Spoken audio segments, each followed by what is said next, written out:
free spirit. Scripture from John chapter 8, verse 31 through 36. So Jesus was saying to those Jews who had believed him, "If you continue in my word, then you are truly disciples of mine. And you will know the truth, and the truth will make you free." They answered him, "We are Abraham's descendants and have never yet been enslaved to anyone. How is it that you say you will become free?" Jesus answered them, "Truly, truly, I say to you, everyone who commits sin is the slave of sin. The slave does not remain in the house forever. The son does remain forever.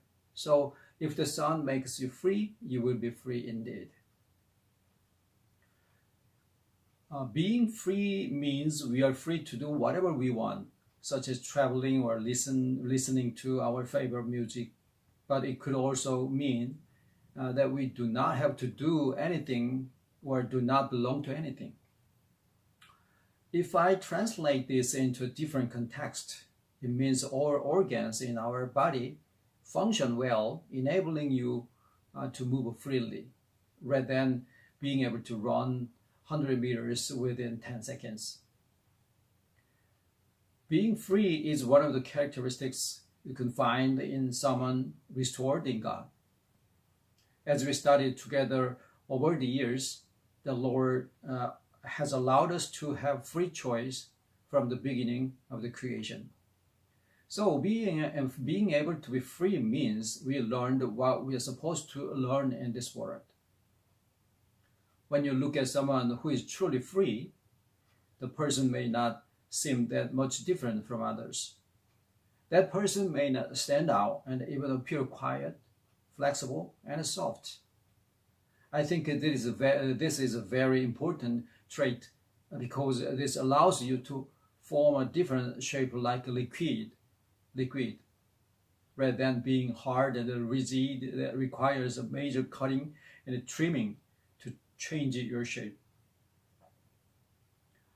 These free souls are shining out all the more when they meet other souls who can appreciate the true value of them. Most people live as broken souls throughout their lives, and they do not know how to heal their pain or don't even realize their souls are broken. What makes matters worse is their wounded mind makes themselves aggressive and offensive, hurting others. When a free soul meets a wounded mind, he can easily identify himself with this wounded mind, not with logic, but with God's love. Such a freedom is obtained when you are fully restored in God. But a basic understanding of holiness can make you free as well. Holiness is synonymous with the presence of the Lord. If you don't understand the true meaning of holiness, you might think it is rising above human nature. And we often call these people saints. Misunderstanding of holiness is everywhere, even in Christianity.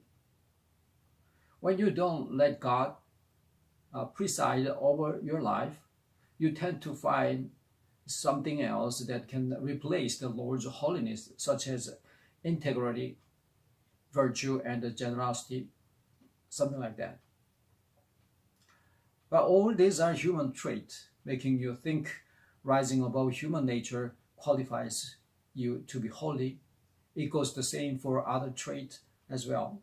Thus, we have a tendency of sorting out good things from bad things. And this reminds me of Eve's attempt to be perfect like God by eating the fruit of the knowledge of good and evil. No matter what you do, you can never be holy like God. But sadly, many Christians believe they can achieve this status by abiding by strict rules such as praying to God, studying the Bible, going to church on Sundays, and controlling their emotions. We can see his presence in Matthew chapter 5, verse 45. So that you may be sons of the Father who is in heaven, for he seizes his son. He causes his sun to rise on the evil and the good. He sent rain on the righteous and unrighteous. If you truly understand this scripture, you're not going to ask if you can do whatever you want to, as long as God is presiding over your life.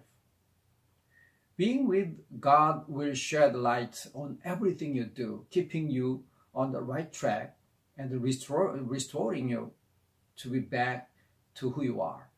I hope that you know you can never be holy like God through your own effort or determination.